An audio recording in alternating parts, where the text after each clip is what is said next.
ধর্মের কল বাতাসে নড়ে, পাপ কখনো বাপকে ছাড়ে না। এত উদ্ধত্ত, এত অহংকার, মানুষকে মানুষ মনে করো না। কোথায় গেল আজকে মিস্টার উদয়ন গুহ? কত মানুষের সর্বনাশ করেছেন, কত মানুষকে পথে বসিয়েছেন, কত মানুষের হাত পা ভেঙেছেন, কত মানুষকে বাড়ি ছাড়া করেছেন, কত মা বোনের উপর অত্যাচার করেছেন। আজকে তার হিসাব দেওয়ার সময় এসেছে। ভেবেছিলেন রাজনীতিতে সবসময় সর্বা হয়ে থাকবেন। উপরে একজন আছে, অন্যায় যখন সীমা পার করে যায় না, তখন আর মানুষ ক্ষমা করে না। মানুষ দেখিয়ে দিয়েছে আপনার অরিজিনাল ঠিকানাটা, আপনার অরিজিনাল জায়গাটা। আজকে মানুষ দেখিয়ে দিয়েছে আপনার অরিজিনাল জায়গাটা কোথায়। আজকে আপনি গ্রেপ্তার। প্রত্যেকটা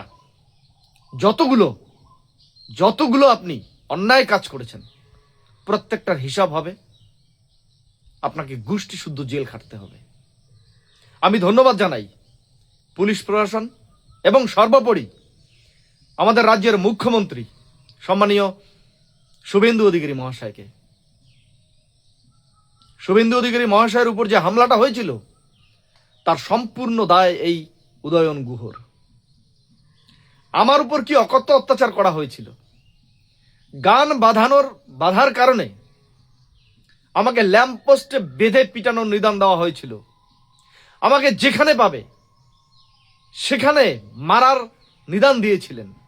এমনকি আমাকে বাড়িতে এসে মারার নিদান দিয়েছিলেন এই উদয়ন গুহ, দীপক ভট্টাচার্য এবং রানা বণিক। দীপক ভট্টাচার্য, রানা বণিক, তোমরা প্রস্তুত হয়ে যাও। তোমাদেরও দিন ঘনিয়ে আসছে। রক্ষা কেউ পাবে না, রেহাই কেউ পাবে না। যে অন্যায় এতদিন করে এসেছো, তার ফল তো তোমাদেরকে ভুগতে হবে। সত্যের জয় হোক সব সময়। রাজনীতিতে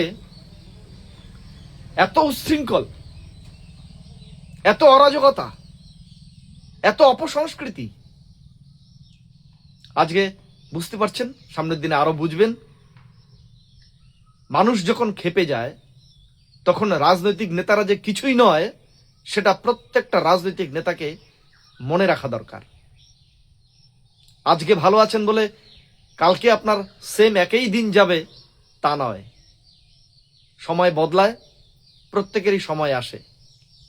সেই জন্য প্রত্যেকটা নেতাকে মনে রাখা দরকার, মানুষের সাথে থাকা দরকার, মানুষকে নিয়ে কাজ করা দরকার, মানুষের ভালো মন্দ বোঝা দরকার। এটাই একজন নেতার প্রকৃত ধর্ম হওয়া উচিত, কর্ম হওয়া উচিত।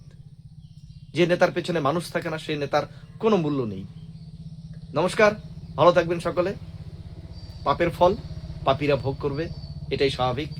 আবারও একবার ধন্যবাদ জানাই মাননীয় মুখ্যমন্ত্রী শুভেন্দু অধিকারী এবং পুলিশ প্রশাসনকে।